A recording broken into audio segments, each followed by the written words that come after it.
RSS का गठन हुआ था, तभी इन्होंने ये इशू कहा था कि 95% लोगों की इतनी कमर तोड़ दो कि रोटी के लिए भी आपके जूते चाटे। आज अडानी का शेयर गिर रहा है, लोग तड़प रहे हैं। कोई कहता है मेरा 3 लाख का नुकसान हो गया, कोई मेरा 6 लाख का। अरे अभी तो देखिए आगे आगे होता क्या है। हमारे देश के माननीय प्रधानमंत्री झोला लेके जो कहते हैं कि चला जाऊंगा, झोला लेके तो जब जाओगे जब इसके देश की जनता आपको जाने देगी। अगर देश के अल्पसंख्यक और ओबीसी अनुसूचित जाति के लोग इस पाखंडवाद, इस ब्राह्मणवाद, इस अंधविश्वास से दूर हट करके अगर चैतन्यता से अपने आप को समझ के भारत की सत्ता में पूर्ण रूप से इस ब्राह्मणवाद के खिलाफ भागीदारी में अपना अस्तित्व नहीं दिखाया तो देश बहुत जल्दी एक गुलामी के कगार और टूट की तरफ बढ़ जाएगा।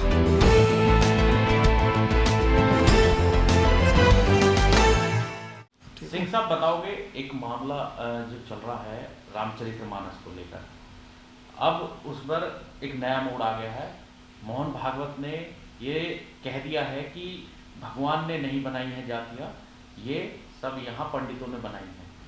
तो अब खुद पंडितों पर अब फंसते नजर आ रहे हैं, पंडितों के ऊपर आ गई है सारी बात। देखो, सबसे पहले आप और पूरे देशवासियों को मेरा जय भीम, नमो बुद्धाय, जय संविधान।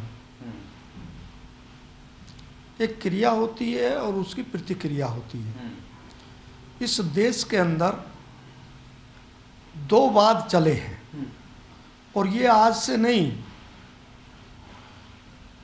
ये देश की आज़ादी से बड़ी मजबूती से, जब से बाबा साहब का संविधान बना है, बाबा साहब का इस देश में पदार्पण हुआ है, तब से सामाजिक चेतना के, समानता के, मानवता के पुजारी जो लोग भी इस देश में महान पुरुष हुए हैं, चाहे वो ज्योतिबा फूले हों, शिक्षा की देवी माता सावित्री बाई फूले हों, उन्होंने इस मानवता को जागृत करने के लिए, समानता और व्यक्ति के महत्व को बढ़ाने के लिए आडंबर और जो शोषण था महिलाओं का या पुरुषों का, उस पर कुठाराघात हुआ है।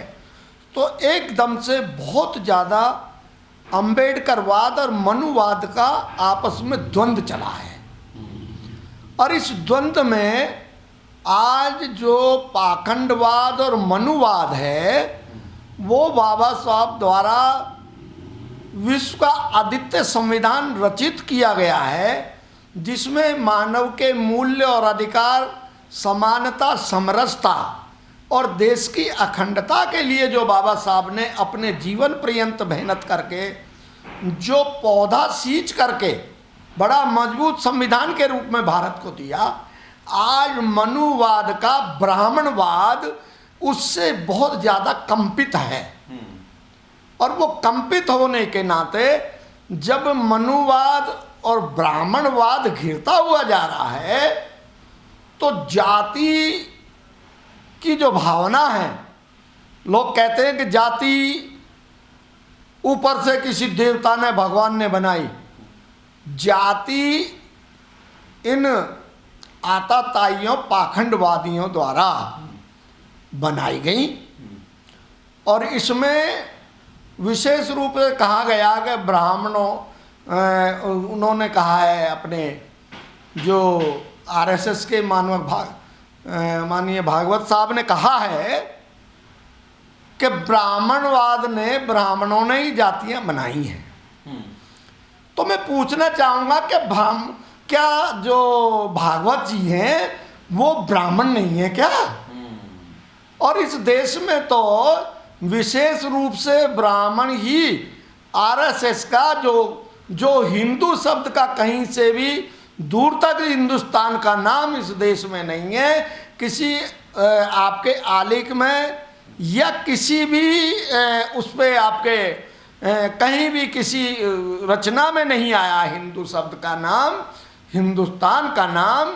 ये हिंदू हिंदू करके जो मानववाद को गोपनीय करने के लिए इस ब्राह्मणवाद ने, और जो विशेष रूप से एक विशेष ब्राह्मण का जो गोत्र था, उस गोत्र के ब्राह्मण ही आरएसएस के हमेशा मुखिया रहे हैं। और उनमें जो भागवत जी है, उनको ब्राह्मणवाद से या ब्राह्मण होने से अलग अपने आप को नहीं किया जा सकता। वो उसके मुख्य रूप से पोषक हैं।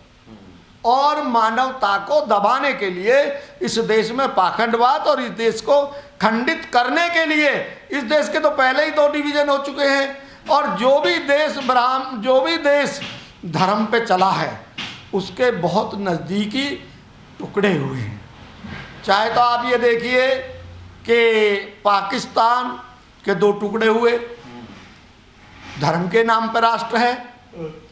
और आपने देखा है कि आपका श्रीलंका में कितना बड़ा द्वंद्व चला है, कितनी उथल पुथल हुई है।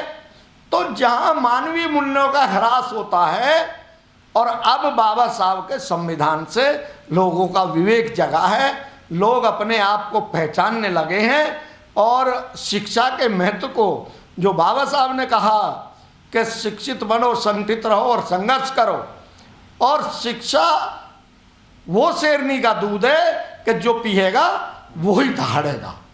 अब ओबीसी लोग भी शिक्षित हुए हैं, अपने आप को, अपने जो पुराने समय से जो उनका भी शोषण होता रहा, वो भी आज अपने आप को इससे बाहर निकलने के लिए तड़फड़ा रहा है।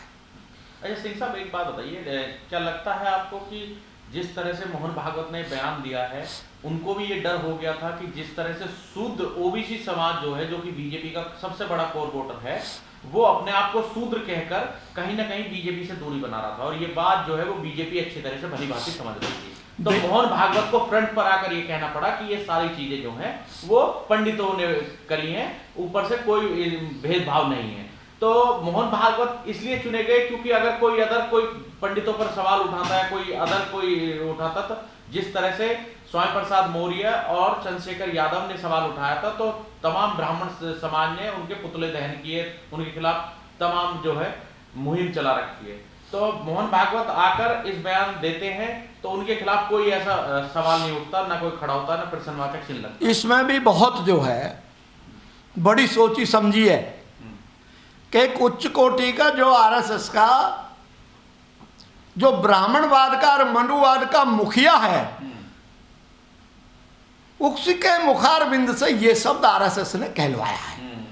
क्योंकि उनके शब्द का ब्राह्मणों में प्रतिक्रिया नहीं होगी। उनकी प्रतिक्रिया होने का मतलब है सीधा सीधा आरएसएस का विरोध। और क्योंकि ब्राह्मण इस सत्ता में मलाई खा रहा है, पूरी सत्ता पे बैठा है, चाहे वो जुडिशरी हो, चाहे वो आपका कार्यकारिणी हो, चाहे मिनिस्ट्री हो, सब पदों में ब्राह्मण बैठा है। तो ये बहुत सोच समझ के मोहन भागवत जी से मोहन भागवत जी ने ये कहा है। और रही बात ये कि देश हिंदू मुस्लिम के नाम पे, धर्म के नाम पे, और पाकिस्तान और हिंदुस्तान की कहीं भी किसी रूप से एक ऐसी स्थिति लाते हैं कि जब भाजपा का शासन आता है तभी हिंदू खतरे में होता है। हिंदू तो है ही नहीं, हिंदू चीज क्या है?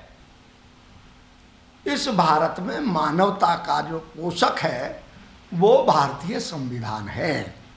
भारतीय संविधान के महत्व को अल्पसंख्यक और ओबीसी अपने आप में अब समझ गए हैं।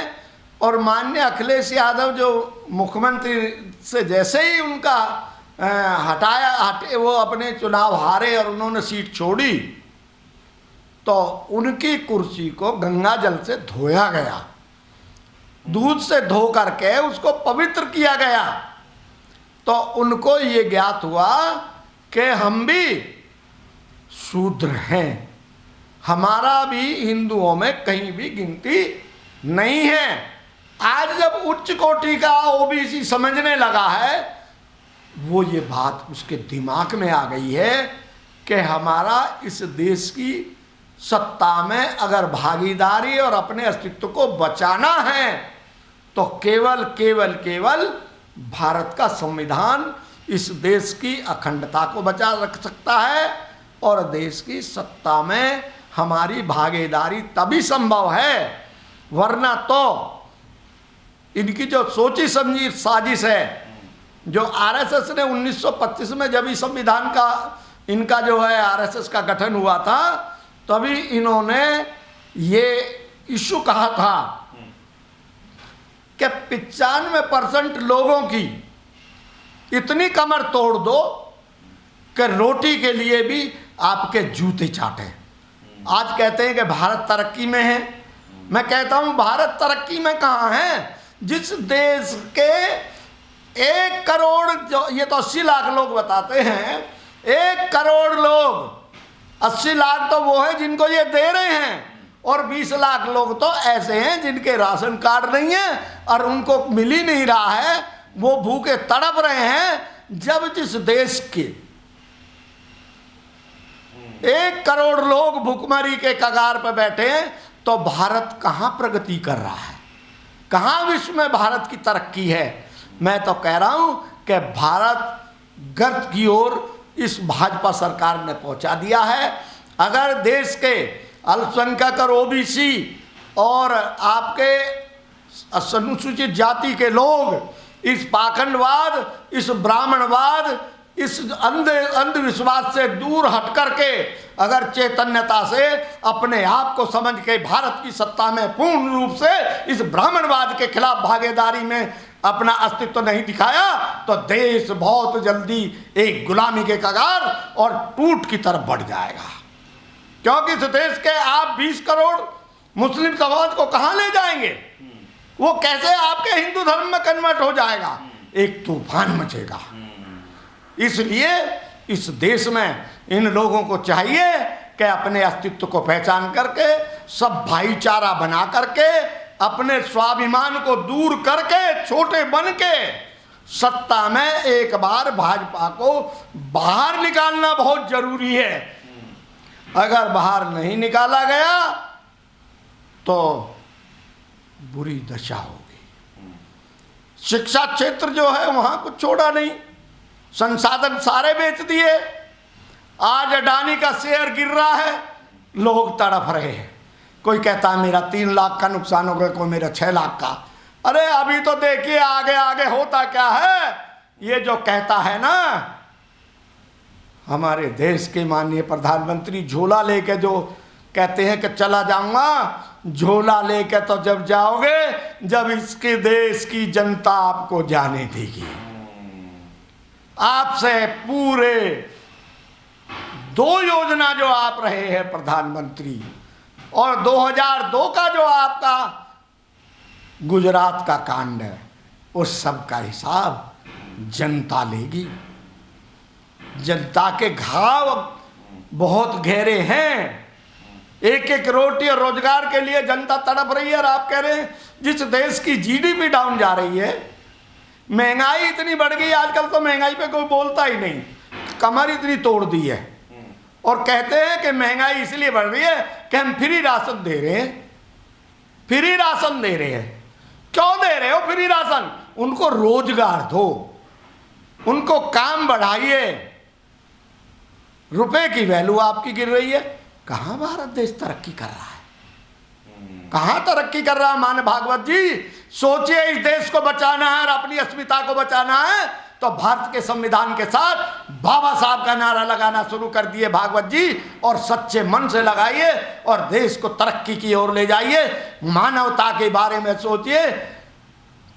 तथागत बुद्ध ने बाबा साहब के मानवता वाले जो इशू को अपनाया था, वो आज सार्थक हो करके रहेगा, तभी भारत में भारत की अस्मिता विश्व में रह सकती है। इन्हीं शब्दों के साथ आज मैं आपके बीच, आपने बहुमूल्य समय दिया, जय भीम, जय भारत, जय संविधान, नमो बुद्धाय, खुदा हाफिज। इस वीडियो में कही गई सभी बातें वक्ता की अपनी राय है, जिसकी पुष्टि हम या हमारा चैनल नेशन टाइम नहीं करता।